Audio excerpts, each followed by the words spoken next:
بسم اللہ الرحمن الرحیم۔ ویڈیو کے آغاز میں ایک سورہ فاتحہ کی درخواست کی جاتی، اپنے مرحومین کو شامل کرتے ہوئے انہیں بھی شامل کر لیں کہ جن کا نام لیوا کوئی نہیں۔ ایک مرتبہ حضرت موسیٰ علیہ السلام کی امت سے اللہ ناراض ہو گیا اور پھر عذاب الہی قحط کی صورت میں نازل کر دیا۔ پانی نہیں برستا تھا جس سے زمین خشک ہو گئی تھی اور زندگی ختم ہونے لگی تھی۔ لوگوں نے پریشان ہو کر حضرت موسیٰ علیہ السلام کی بارگاہ میں صدا کی اور کہا، اے خلیل خدا، آپ ہمارے لیے اللہ سے دعا فرمائیں، آپ کی دعا اللہ ضرور سن لے گا۔ جب حضرت موسیٰ دعا کے لیے پہاڑ پر گئے تو اللہ بہت ناراض تھا۔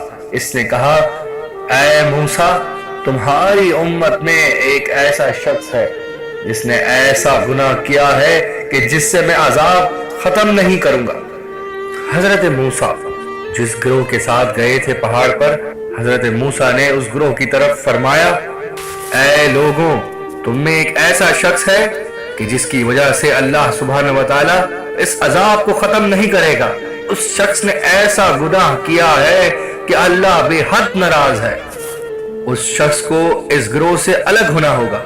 بس یہ کہنا تھا کہ اس شخص نے دل میں دعا کی، اے پروردگار، میں تیرا بندہ ہوں، تیری بارگاہ میں دعا کرتا ہوں، یہاں سے گیا تو رسوا ہو جاؤں گا، تو مجھے معاف کر دے اے میرے رب۔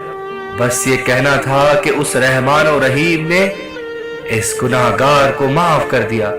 پھر اللہ نے فرمایا، اے موسیٰ، ہم نے معاف کر دیا اور عذاب ختم کر دیا۔ کچھ دیر میں بارش برسنے لگی اور حیات لوٹ آئی۔ جب کچھ دن گزر گئے تو حضرت موسیٰ علیہ السلام اللہ سے ملاقات کے لیے پھر جب طور پر گئے تو فرمایا، اے اللہ، تو جانتا ہے وہ شخص کون تھا اور تو نے معاف کر دیا، میں جان سکتا ہوں کہ وہ کون ہے؟ اللہ نے فرمایا، اے موسیٰ، میں نے اس وقت نہیں بتایا کہ جب وہ گناہگار تھا، اور اب جب میں نے معاف کر دیا تو کیا بتاؤں؟ اس واقعے سے ہمیں سبق ملتا ہے کہ اللہ جو رحمان و رحیم ہے، جو ہم سے 70 ماؤں سے زیادہ محبت کرنے والا ہے، ہمیں اس کی رحمت سے کبھی نا امید نہیں ہونا چاہیے۔ اے رب، ہمارے پوشیدہ اور ظاہر گناہوں کو معاف فرما۔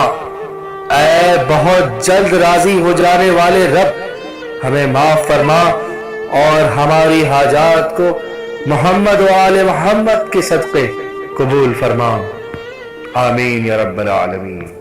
جس طرح ہم نے آپ کو ایک اچھی بات بتا کر ثواب کمایا ہے، اسی طریقے سے آپ بھی ثواب کما سکتے ہیں۔ اس اچھی بات کو صدقہ جاریہ سمجھ کے آگے پھیلائیں، شیئر کر کے، اور سبسکرائب کریں مزید اچھی باتیں جاننے کے لیے۔